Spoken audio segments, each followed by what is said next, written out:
وعلى آله الحمد لله رب العالمين اللهم صل على محمد وعلى آل محمد وبارك وسلم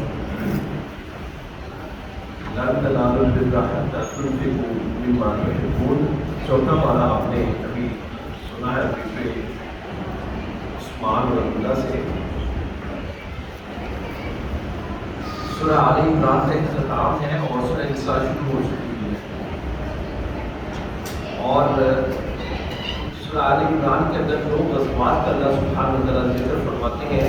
غزوہ احد بڑی ڈیٹیل کے ساتھ بیان کیا جاتا ہے اور ایک غزوہ ہے غزوہ صفین جو کہ احد کے میدان احد کے ایک سال بعد جا کے وہ رونما ہوا تھا. اب میرے پاس اتنا ٹائم نہیں ہے کہ میں نے غزوات کو پرانی ورژن کے اندر سارا میں بیان کروں کیونکہ فزیکلی ٹائم بہت زیادہ ہو جائے گا. دو اس پارے کے اندر آیات ایسی ہیں جو کہ رسول اکرم صلی اللہ علیہ وآلہ وسلم ہر خطبے میں اور نکاح کے خطبے کے اندر جو ہے اور اسی طرح عیدین کے خطبے کے اندر یہ دو آیات جو اس پارے چوتھے پارے میں ایک سورہ آل عمران کے اندر ہے اور سورہ نساء کی پہلی آیت ہے اور تیسری آیت جو ہے وہ سورہ احزاب کے اندر ہے. یہ اس پارے کے اندر دو آیات موجود ہیں. یا ایھا الذین آمنوا اتقوا اللہ حق تقاتہ ولا تموتن الا وانتم مسلمون. یہ سورہ آل عمران کی آیت ہے. غالباً یہ دوسرے رکوع کی شروع میں ہی آ جاتی ہے. اور اسی طرح سورہ نساء کی پہلی آیت یا ایھا الذین آمنوا یا ایھا الذین آمنوا اتقوا ربکم الذی خلقکم من نفس واحدہ وخلق منها زوجها وبث منهما رجالا كثيرا ونساء واتقوا الله الذي تساءلون به والارحام ان الله كان عليكم رقيبا. یہ دو آیات کے اندر شروع کے ہی اندر اللہ سبحانہ و تعالیٰ نے مومنین کو جو نصیحت کی ہے وہ تقوی اختیار کرنے کی ہے کہ تقوی اختیار کرو کیونکہ تقوی تمہاری جو ہے نا زندگی کے اندر خوشیاں لے کے آئے گا, تمہاری روح کو پاکیزہ کرے گا, تمہاری آخرت کو سنوارے گا, تمہاری دنیا کو سنوارے گا. اور جس کے اندر تقوی نہیں ہے اس کا کوئی ایمان نہیں ہے. اللہ سبحانہ و تعالیٰ کا خوف, اللہ سبحانہ و تعالیٰ کا ڈر یہ بہت ہی امپورٹنٹ چیز ہے. اللہ کی صفات کیا ہے, خشیت الہی کیا ہوتا ہے, قرآن اس کے اوپر بہت سارے دلائل جو ہے وہ پیش کرتا ہے. آگے اللہ سبحانہ و تعالیٰ فرماتے ہیں وَاعْتَصِمُوا بِحَبْلِ اللَّهِ جَمِيعًا وَلَا تَفَرَّقُوا. دیکھو تفرقے میں نہ پڑنا. محمد کریم صلی اللہ علیہ وآلہ وسلم نے دعا کی تھی اللہ سبحانہ و تعالیٰ سے, 3 دعائیں کی. یہ جو دعا تھی اللہ سبحانہ و تعالیٰ نے اس دعا کو قبول نہیں کیا کہ میری امت کے اندر تفرقہ نہ ہو. اللہ سبحانہ و تعالیٰ فرماتے ہیں تو پھر تو ختم ہی ہو گئے کہ ہم نے جو یہ ساری زمین آسمان بنائی, مخلوق بنائی, زندگی اور موت کا کانسیپٹ دیا, یہ تو پھر ختم ہو گیا نا. وَلَوْ شَاءَ رَبُّكَ لَجَعَلَكُمْ أُمَّةً وَاحِدَةً وَلَكِنْ لِيَبْلُوَكُمْ فِي مَا آتَاكُمْ فَاسْتَبِقُوا الْخَيْرَاتِ الَّذِي خَلَقَ الْمَوْتَ وَالْحَيَاةَ لِيَبْلُوَكُمْ أَيُّكُمْ أَحْسَنُ عَمَلًا. کہ تم میں سے اس قرآن و سنت کو پکڑتا کون ہے, اس کو جو ہے پڑھتا کون ہے اور اس کے اوپر عمل کون کرتا ہے اور نیک عمل کون کرتا ہے. یہی تو کانسیپٹ ہے, یہی تو کانسیپٹ ہے. اسی بارے میں اللہ سبحانہ و تعالیٰ نے فرمایا نا کل نفس ذائقۃ الموت. دیکھو موت کا ذائقہ تمہیں لازمی چکھنا ہے, موت کی گھاٹی میں تمہیں ضرور اترنا ہے. ان الموت الذی تفرون منہ فإنہ ملاقیکم, تمہاری ضرور ملاقات ہوگی. پھر ملاقات کس طرح اللہ سبحانہ وتعالیٰ کریں گے, انما توفون اجورکم یوم القیامہ. قیامت کے دن تو میرے سامنے کھڑا ہوگا, تیرے سارے عمل میرے سامنے ہوں گے. من زحزح عن النار وادخل الجنہ فقد فاز وما الحیاۃ الدنیا الا متاع الغرور. اس بارے میں میں نے ڈسکس کیا ہے کہ اگر دنیا کی زندگی دھوکے کا گھر ہے, مزین کی گئی ہے, زُيِّنَ لِلَّذِينَ كَفَرُوا الْحَيَاةُ الدُّنْيَا وَيَسْخَرُونَ مِنَ الَّذِينَ اتَّقَوْا وَيَسْخَرُونَ مِنَ الَّذِينَ آمَنُوا وَالَّذِينَ اتَّقَوْا فَوْقَهُمْ يَوْمَ الْقِيَامَةِ. یشاء بغیر حساب زُيِّنَ لِلنَّاسِ حُبُّ الشَّهَوَاتِ مِنَ النِّسَاءِ وَالْبَنِينَ وَالْقَنَاطِيرِ الْمُقَنطَرَةِ مِنَ الذَّهَبِ وَالْفِضَّةِ وَالْخَيْلِ الْمُسَوَّمَةِ وَالْأَنْعَامِ وَالْحَرْثِ ذَلِكَ مَتَاعُ الْحَيَاةِ الدُّنْيَا وَاللَّهُ عِندَهُ حُسْنُ الْمَآبِ. دیکھو مزین کی گئی ہے، تمہارے لیے نہیں مزین کی گئی، کافروں کے لیے مزین کی گئی ہے.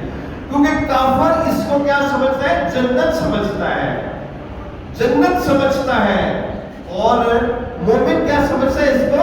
مومن سمجھتا ہے یہ میرے لیے قید خانہ ہے. کب میری رہائی جو ہے نا اس قید خانے سے ہوگی؟ رہائی اس وقت تک نہیں ہوگی جب تک تو گھاٹی میں نہیں اترے گا. فَلَقْتَحَمَ الْعَقَبَةَ وَمَا أَدْرَاكَ مَا الْعَقَبَةُ. تجھے کیا معلوم یہ گھاٹی کیا ہے؟ یہ اترنا پڑے گا. لیکن اس کے اندر اللہ سبحانہ وتعالیٰ نے آزمائش رکھ دی. اللہ کے کہتے ہیں او نبئک خیر من ذالک، کیا میں تمہیں نہ بتاؤں ان شہوات، یہ زمین، یہ جائیدادیں، یہ گاڑیاں، یہ پلاٹس، یہ اختیارات، یہ پروٹوکولز، یہ دنیاوی پروٹوکولز، اس سے زیادہ نہ میں تمہیں بتاؤں کہ اچھی چیز للذین اتقوا عند ربہم، یہ کن کو ملنے والی ہے؟ وہی بات جو تقوی والے ہوں گے، جو اللہ سبحانہ وتعالیٰ بار بار فرماتے ہیں جنات تجری من تحتها الانہار.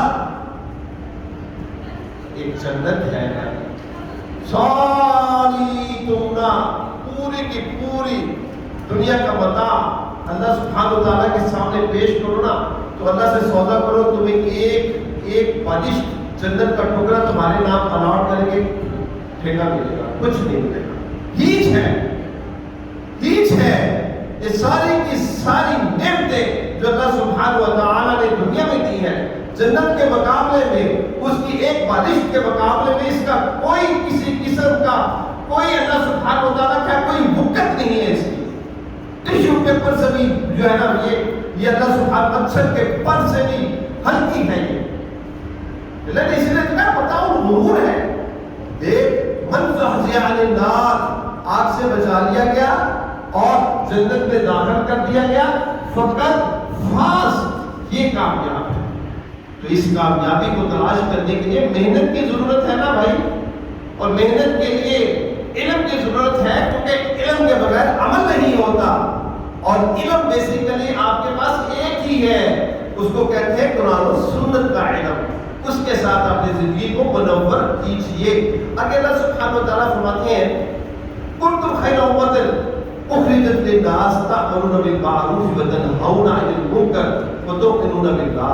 سب سے بہترین امت اللہ سبحانہ وتعالیٰ نے کیوں کہا امت محمدیہ کو کہ امر بالمعروف اور نہی عن المنکر، یہ کا ہتھیار ہے، لیکن ہم نے اس ہتھیار کو چھوڑ دیا ہے. اللہ کہتے ہیں اسی پارے کے اندر وَلْتَكُنْ أُمَّةٌ، تم میں سے نا ایک امت ہونی چاہیے یدعون الی الخیر، کہ وہ لوگوں کو بھلائی کی طرف بلائے اور برائی سے منع کرے.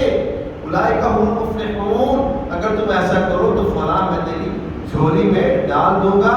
اور آگے اللہ سبحانہ وتعالیٰ احسان کرتے ہوئے مومنین کے اوپر احسان کرتے ہوئے کیا فرماتے ہیں کہ سب سے بہترین ہستی، سب سے خیر البشر محمد کریم صلی اللہ علیہ وآلہ وسلم کو جب مبعوث کیا تو اللہ کہتے ہیں میں نے مومنین کے اوپر کیا کیا؟ احسان کیا. دعا کس کی تھی؟ محمد کریم صلی اللہ علیہ وآلہ وسلم کی. ابراہیم علیہ السلام کی جب وہ بیت اللہ بنا رہے تھے نا تو انہوں نے ایک دعا کی اللہ سبحانہ وتعالیٰ سے، ربنا وابعث فیہم رسولا منہم یتلو علیہم آیاتک ویعلمہم الکتاب والحکمہ ویزکیہم انک انت العزیز الحکیم. یہ دعا کی 5000 سال بعد جا کے اللہ سبحانہ وتعالیٰ نے ابراہیم علیہ السلام کی وہ دعا کو قبول کیا اور کہا اللہ سبحانہ وتعالیٰ نے سورہ آل عمران میں لَقَدْ مَنَّ اللَّهُ عَلَى الْمُؤْمِنِينَ إِذْ بَعَثَ فِيهِمْ رَسُولًا مِّنْ أَنفُسِهِمْ يَتْلُو عَلَيْهِمْ آيَاتِهِ وَيُزَكِّيهِمْ وَيُعَلِّمُهُمُ الْكِتَابَ وَالْحِكْمَةَ وَإِنْ كَانُوا مِن قَبْلُ لَفِي ضَلَالٍ مُّبِينٍ. احسان کیا، دعا قبول کی ابراہیم علیہ السلام کی، انہی کی جانوں میں سے ایک رسول کو مبعوث فرمایا۔ 4 پیرامیٹرز کے اوپر محمد کریم صلی اللہ علیہ وآلہ وسلم نے تربیت کی اپنے صحابہ کی، اپنی امت کی۔ ایک پہلا پیرامیٹر جو آسمان سے یتلو علیہم آیاتہ، جو آسمان سے وحی آئی ایز اٹ از، اس کو ڈیلیور کیا اور اس وحی کے ذریعے ہی وَيُزَكِّيهِمْ، ان کا تزکیہ کیا، وَيُعَلِّمُهُمُ الْكِتَابَ وَالْحِکْمَةَ، پھر صرف آیتیں تلاوت کر کے ہی نہیں سنائیں۔ عربی لوگ حالانکہ عربی لینگویج کو جانتے تھے، لیکن اس کے اندر جو چھپے ہوئے حکمت کے موتی تھے، جو اس کے اندر چھپی ہوئی تفاسیر تھی، وہ کھول کے بیان کیا اور ساتھ ہی فرما دیا کہ اس سے پہلے لوگ گمراہی میں تھے۔ میں نے پہلے بھی کہا تھا آپ سے کہ یہ روشنی ہمارے گھروں کے اندر موجود ہے، لیکن آج بھی ہم گمراہی کے اندر ہیں۔ یہ ڈیلیما ہے، یہ ہمارے اوپر بہت بڑیا سوالیہ نشان ہے، اور یہ سوالیہ نشان ہمارے اوپر اس وقت جب قرآن محمد کریم صلی اللہ علیہ وآلہ وسلم کھڑے ہوں گے گواہی کے لیے اللہ سبحانہ و تعالیٰ کے سامنے، اور رسول اکرم صلی اللہ علیہ وآلہ وسلم فرمائیں گے قال رسول یا رب انکم اتخذوا ھذا القرآن مہجورا، اے اللہ یہ روشنی تو میں نے پہنچا دی تھی، میں نے میسج تو ڈیلیور کر دیا تھا، ان کے گھروں میں بھی موجود تھا، ان کے موبائلز میں بھی موجود تھا، ان کے موبائلز میں اردو ترجمے کے ساتھ موجود تھا، لیکن ان کے انہوں نے کھول کے دیکھا ہی نہیں، انہوں نے اس کو چھوڑ دیا۔ جب ایسے ایلیگیشنز لگیں گے تو کیا خیال ہے؟ کیا خیال ہے آپ کا؟ جان کا چھٹکارا ہوگا؟ کبھی نہیں ہوگا۔ اور آگے اللہ سبحانہ و تعالیٰ ایک بہترین نسخہ بتا دے، بہترین نسخہ۔ اولاد جب بڑی ہو جاتی ہے نا، والدین پریشان ہو جاتی ہے، کیونکہ بیسیکلی جوان اولاد ہوتی ہے نا، منہ زور گھوڑے کی مانند ہوتا ہے، اس کو لگامیں ڈالنا بہت مشکل ہے، اور آج کل کے فتنے کے دور میں ان کو لگامیں ڈالنا تو بہت ہی مشکل ہے۔ وہ گیا دور جب باپ جو ہے نا شادی شدہ بچے کو نیچے بٹھا کے اور ڈنڈوں سے مار دیا کرتا تھا۔ آج کے بچے جو کچھ بھی نہیں کرتے، جو کسی جگہ پہ کھڑے نہیں ہیں، ہوا میں معلق ہیں، وہ باپ کی گریبان کو پکڑتے ہیں، باپ کچھ کہہ نہیں سکتا۔ یہ ڈیلیما ہے، یہ پرابلم ہے۔ اللہ سبحانہ وتعالیٰ نے اس کا بھی حل بتایا ہے سورہ نساء کے اندر، وَلْيَخْشَ الَّذِينَ لَوْ تَرَكُوا مِنْ خَلْفِهِمْ ذُرِّيَّةً ضِعَافًا خَافُوا عَلَيْهِمْ فَلْيَتَّقُوا اللَّهَ وَلْيَقُولُوا قَوْلًا سَدِيدًا۔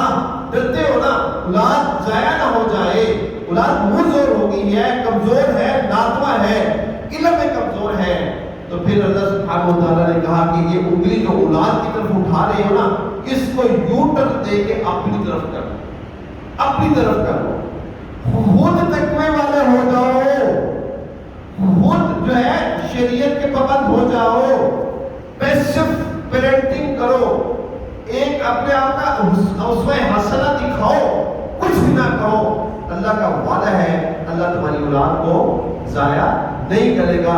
وَاللَّهُ لَا يُخْلِفُ اللَّهُ الْمِيعَادَ، اللہ اپنے وعدے کو جو ہے نا وہ توڑتے نہیں ہیں۔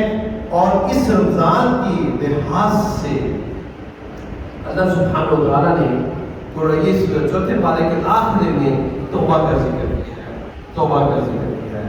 توبہ کرو، توبہ کرو، رجوع کرو اللہ کی طرف سے، ٹھیک ہے نا۔ اللہ سبحانہ و تعالیٰ فرماتے ہیں انما التوبۃ للذین یعملون السیئات یعملون السوء بجہالہ، توبہ کن کے لیے جہالت کے ساتھ جب کوئی گناہ کر لیتا ہے، ثم یتوبون من قریب، فوری اللہ کی طرف ڈائریٹ ہو کر جو ہے نا استغفر اللہ کہتا ہے، استغفر اللہ من کل ذنب، استغفر اللہ الذی لا الہ الا هو الحی القیوم واتوب الیہ کہتا ہے، روتا ہے، پھر ڈراتا ہے، عاجزی اختیار کرتا ہے۔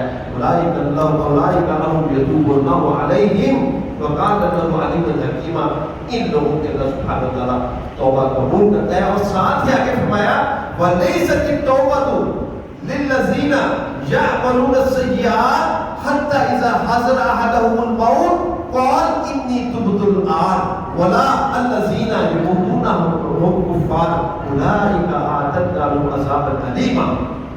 نہیں ہے توبہ، نہیں ہے توبہ ان کے لیے جب موت کا غرغرہ آتا ہے پھر کہتا ہے اللہ مجھے معاف کر دے، کفر کی حالت میں مشرک ہے، شرک کرتا ہے، ٹھیک ہے نا، محمد کے اوپر صلی اللہ علیہ وسلم کی رسالت کے اوپر یقین نہیں ہے، کتاب اللہ کے اوپر یقین نہیں ہے، توحید نہیں سمجھتا، اللہ کی صفات نہیں سمجھتا، ایسے مشرک بندہ جتنی مرضی توبہ کرتا رہے تو اللہ کا پرنسپل ہے کہ اللہ سبحانہ وتعالیٰ ایسے بندوں کی توبہ قبول نہیں کریں گے۔